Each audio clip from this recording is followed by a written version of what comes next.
मैं जानता हूं बेटी, तुम्हारे मन में बहुत सारे प्रश्न आ रहे होंगे, परंतु आज आधी रात के बाद तुम्हारे 21वें जन्मदिन का मास आरंभ हो रहा है और इस महीने में तुम्हें तुम्हारे सभी प्रश्नों के उत्तर मिल जाएंगे। पर ये सब कैसे होगा? क्यों, कब, कहां, कैसे बेटी, ये सब हम नहीं जानते, ये सब महाकाल जानते हैं। बस मात्र महाकाल पर विश्वास रख, क्योंकि जो रहस्य देते हैं वही राह भी दिखाते हैं।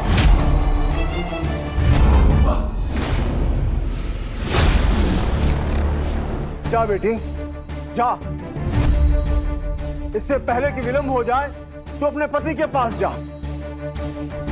हम वचन देते हैं, हम प्रेम को कुछ नहीं होने देंगे।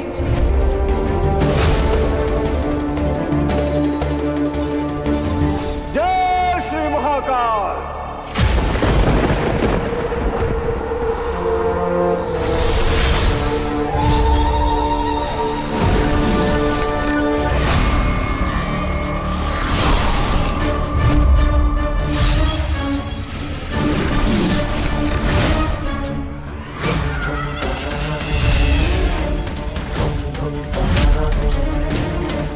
ये सब क्या हो रहा है?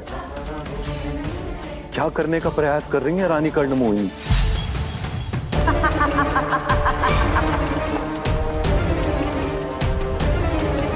जो काली रात्रि 100 वर्षों में एक बार आती है, समय चक्र को बदलकर उसे आज ही छीन लाई हूं मैं।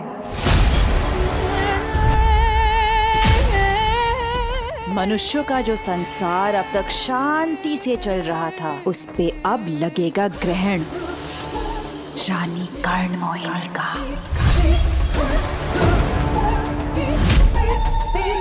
हर शुभ अब परिवर्तित होगा अशुभ में। प्रेम के स्थान होगा घृणा, युद्ध और उन्माद। दुर्घटनाओं और अकाल मृत्यु का बोलबाला होगा। माओ से छिन जाएंगे उनके बच्चे और औरतों के उजड़ेंगे सुहाग।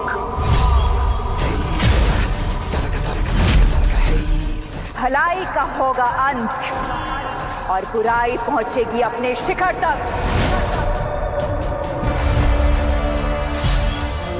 क्योंकि ये वर्ष मेरा होगा, रानी कर्णमोहिनी का।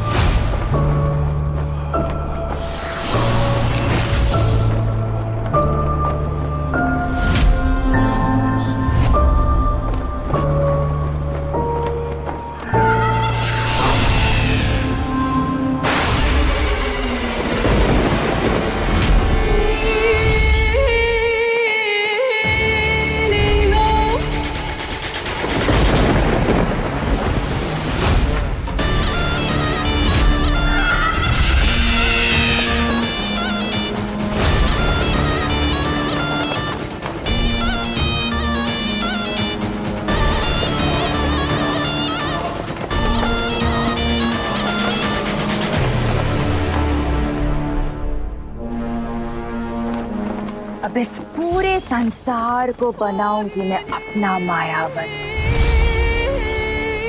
और फिर मेरे कहीं भी आने जाने पर कोई पाबंदी नहीं होगी।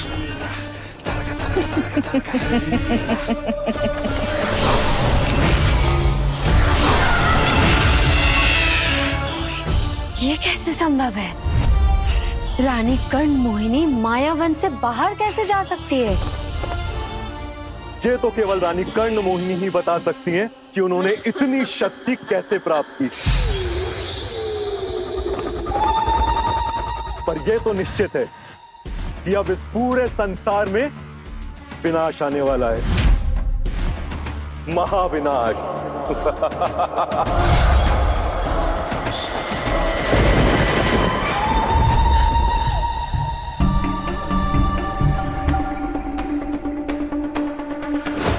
अब तक तो प्रेम को आ जाना चाहिए था, उस दिव्या की मौत की सूचना लेकर। कहाँ रह गया वो? इस नाटक के चक्कर में हाथ जल रहा है मेरा।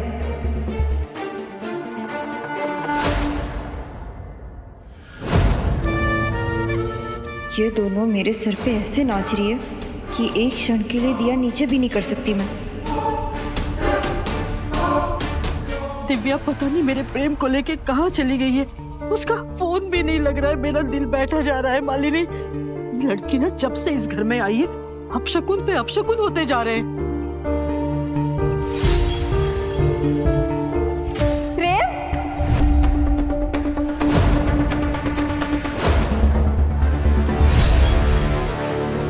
प्रेम अकेले है, इसका मतलब मेरा काम पूरा कर दिया इसने।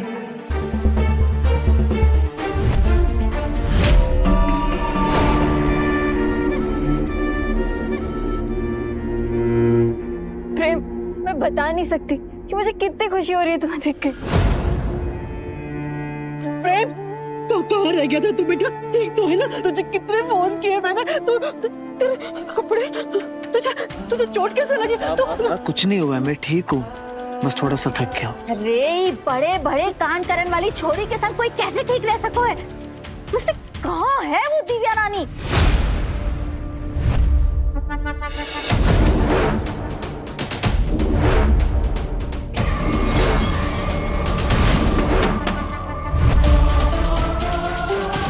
दिव्या जिंदा है, पर कैसे?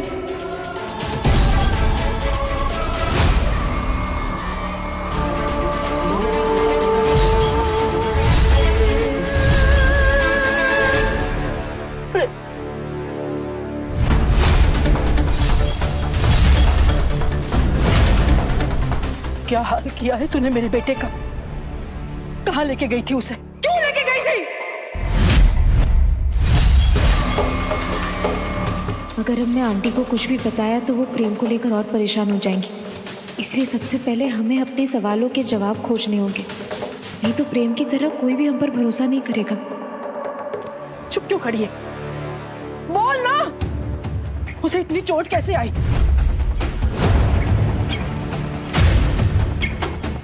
वो हम मंदिर गए थे और रास्ते में हमारा पैर फिसल गया, तो हमें बचाते बचाते प्रेम को चोट लगी। मंदिर गई थी या वह को लेके 9-2-11 होवे के चक्कर में थी? हाँ, खबरदार, जो आज के बाद मेरे बेटे को लेकर कहीं भी बाहर गई तो मैं कह रही हूँ तेरा बुरा साया उसके ऊपर नहीं पड़ना चाहिए। सर जी,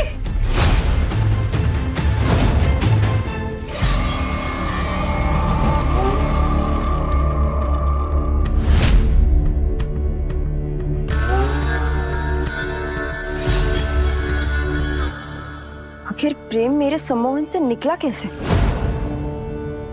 सम्मोहन शक्ति?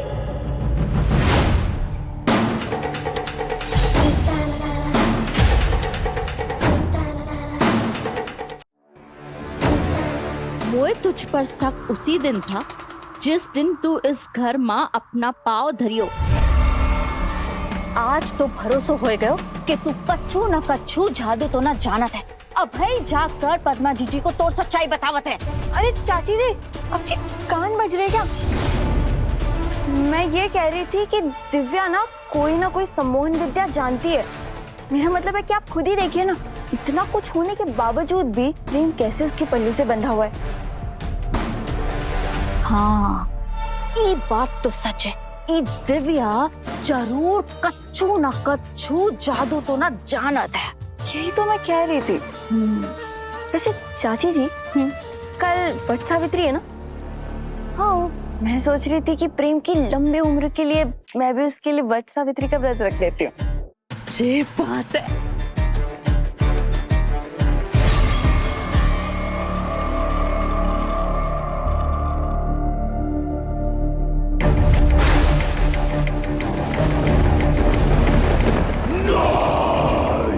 मुझे कोई शक्ति नहीं हो सकती। समझ नहीं आ रहा किसने काली शक्ति का प्रयोग किया प्रेम पर और क्यों। रूही, भाभी, आपको चोट लगी है ना? मैं आपको दवाई लगा दूं? ये छोटी सी गुड़िया बहुत बड़ी बड़ी बातें कर रही है ना। कोई बात नहीं खिलाओ हमें तो हम कर देंगे, ठीक है। वैसे भाभी मेरी फूक में भी जादू है। जब प्रेम भैया को चोट लगती है ना, मैं उन्हें फूक मारती हूँ, उन्हें तुरंत आराम मिल जाता है। आपको भी फूक मार दूं मैं?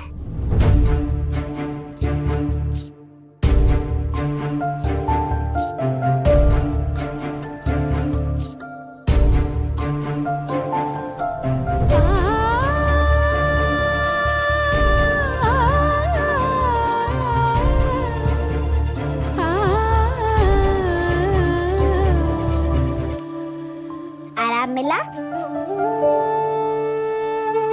तुमने सच कहा था, तुम्हारे फूंक में तो जादू है। एकदम से सारे दर्द छूमंतर हो गए, कुछ पता ही नहीं चल रहा। अच्छा अब जाओ, सो जाओ। वैसे भाभी आपसे एक बात पूछूं? हाँ पूछो। मेरे मम्मी पापा तो एक ही रूम में रहते हैं, बट आपकी तो प्रेम भैया से शादी हो गई है, तो फिर आप उनके रूम में उनके साथ क्यों नहीं रहती? तुमने सिर्फ मेरा ही नहीं, मेरे पूरे परिवार का दिल दुखाया है, और इसके लिए मैं तुम्हें कभी माफ नहीं करूंगा। मुझे बिल्कुल अच्छा नहीं लगता जब वो गंदी दीदी प्रेम भैया के रूम में जाती हैं। तपस्या प्रेम के कमरे में थी कब? आज सुबह जब वो एक्सरसाइज कर रहे थे। मुझे अच्छे से याद है, मैं अपने कमरे में एक्सरसाइज कर रहा था। उसके बाद तुम्हारे साथ आने का तो कोई सवाल ही नहीं उठता। सुनो, तुम जाओ, सो जाओ।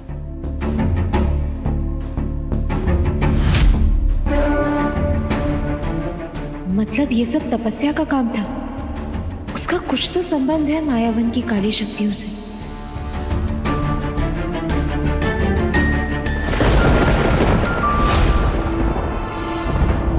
हमें इस काली शक्ति से प्रेम को बचाना ही होगा।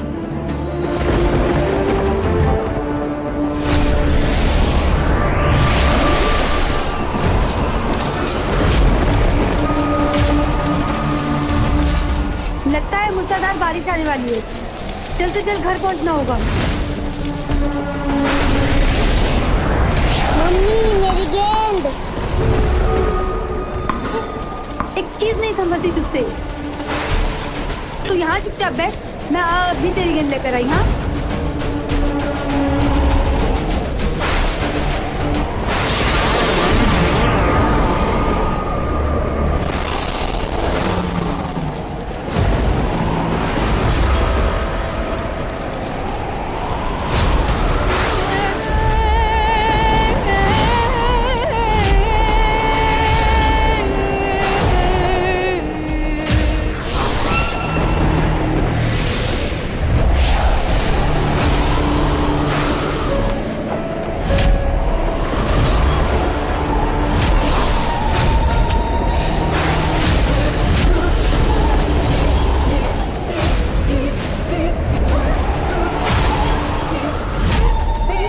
यही चाहिए ना तुम्हें? आओ आके ले जाओ।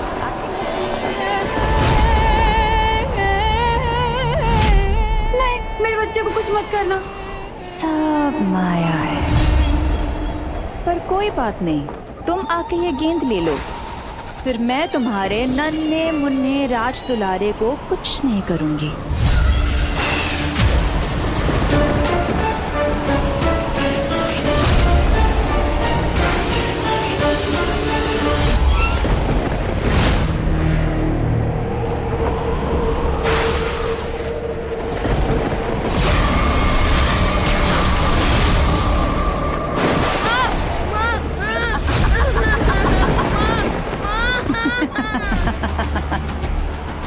दुर्घटना का यही बीज इस बच्चे के अंदर एक दिन बुराई का वृक्ष बनके जन्मेगा। यही आरंभ है अच्छाई के मिटने और बुराई के जन्म का। बाकी सब माया है। पता तो लगाना ही होगा कि आखिर प्रेम मेरे सम्मोहन से निकला कैसे।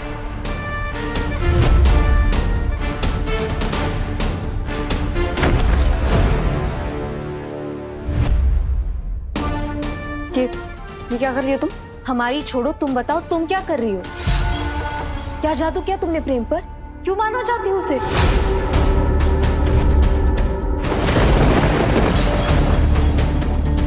ये क्या बकवास कर रही हो तुम? भला मैं क्यों मारूंगी प्रेम को? तुम चाहे सच बताओ या ना बताओ, लेकिन हमने अपनी आंखों से देखा है।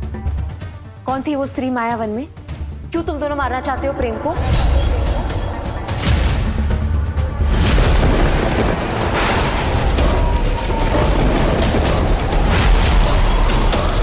अचानक से इतना आंधी तूफान, पता नहीं क्या होने वाला है।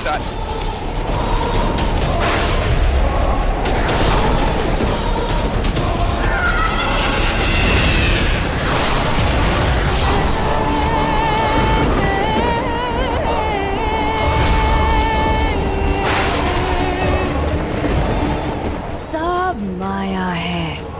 अब इसी तरह शीघ्र ही अंत होगा उस पवित्र शक्ति का जो बार बार कर्ण मोहिनी का मार्ग रोकने का प्रयास कर रही है। मतलब ये सही है, जब खुद को सही साबित ना कर सको तो दूसरों को गलत साबित कर दो। मैं क्यों जाऊंगी मायावन, और मेरा क्या लेना देना है वहां से? तपस्या, हमें नहीं पता तुम्हारी सच्चाई क्या है, लेकिन इतना जरूर समझ लो कि प्रेम को हम कुछ नहीं होने देंगे।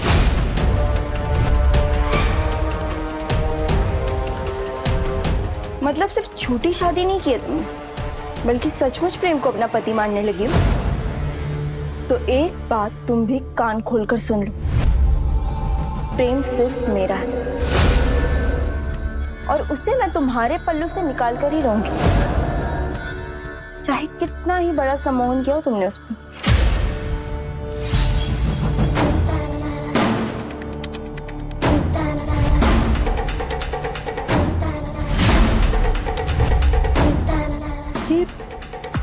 हल्दी वाला दूध यहाँ कैसे गिरा है?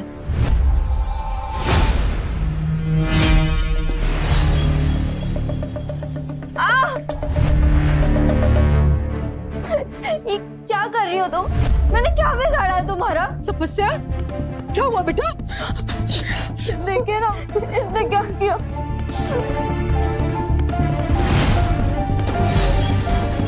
तुम लड़की हो या शैतान?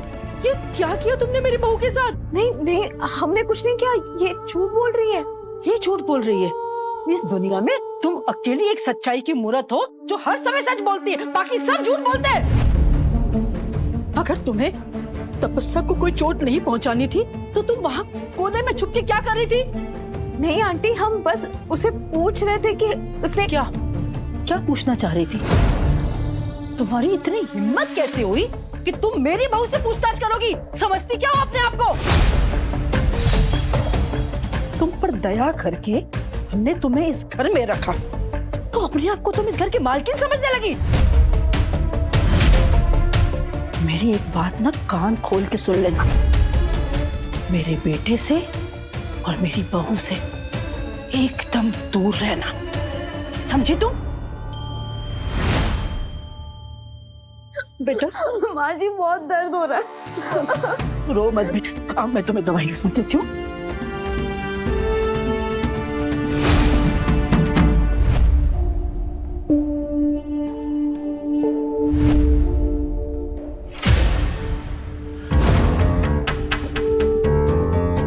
लाल चंद्रमा, काला साया, ऐसे कठिन समय में तुम्हें अपने पति के साथ होना चाहिए।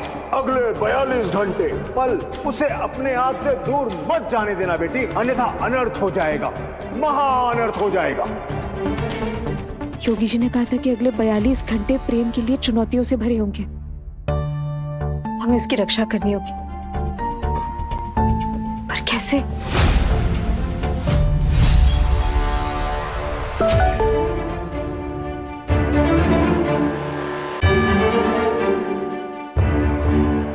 कल वट सावित्री की पूजा है।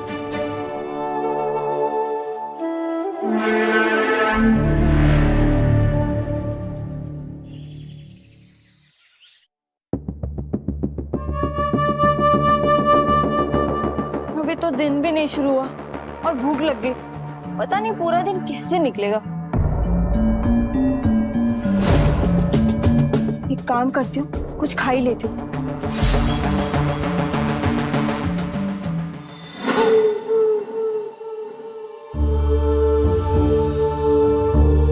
व्रत तोड़ दियो तूने?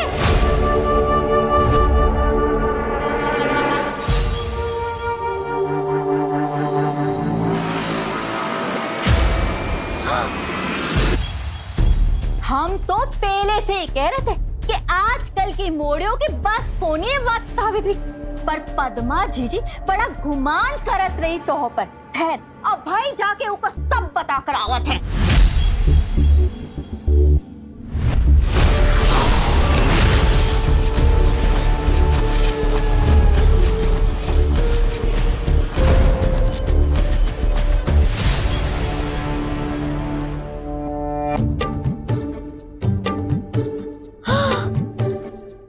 राम राम, ये कौन चढ़ कर गया? आप हम चाची जी, आप इतनी जल्दी भूल गई? अरे आप ही ने तो खाया ये। मैंने तो आपको कितना मना किया, लेकिन आप कहने लगी भूखे भजन ना होए गोपाल। ये आपने कब कहे हो?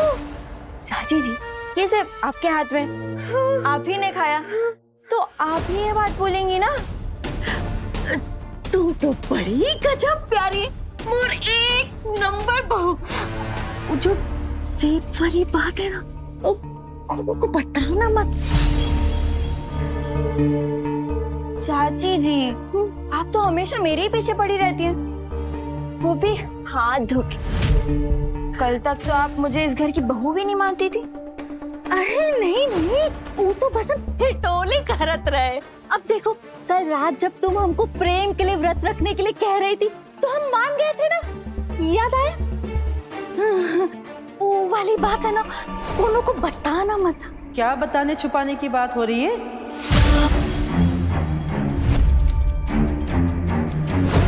वो भी मेरे पीठ पीछे?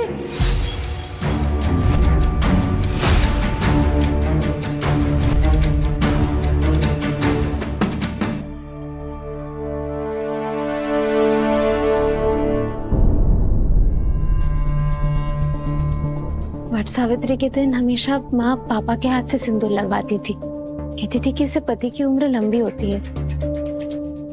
हमें नहीं पता ये सब कुछ सच है कि नहीं, लेकिन योगी जी के अनुसार प्रेम की जान को खतरा है, और अगर हमारा ऐसा करने से उसकी जिंदगी बच सकती है तो फिर इस वट सावित्री के व्रत को हम पूरी विधि विधान से करेंगे।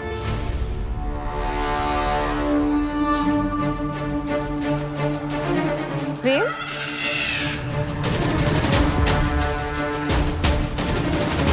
ये प्रेम कहाँ चला गया? चाहे कुछ भी हो जाए बेटी, अगले 42 घंटे अपने पति को अपने से दूर मत जाने देना।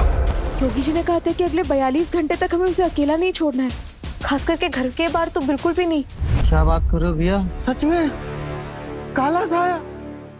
बहुत खेल खेल लिया उस पावन शक्ति ने मेरे साथ, अब और नहीं, क्योंकि अब कर्ण मोहिनी मायावन से बाहर आ चुकी है।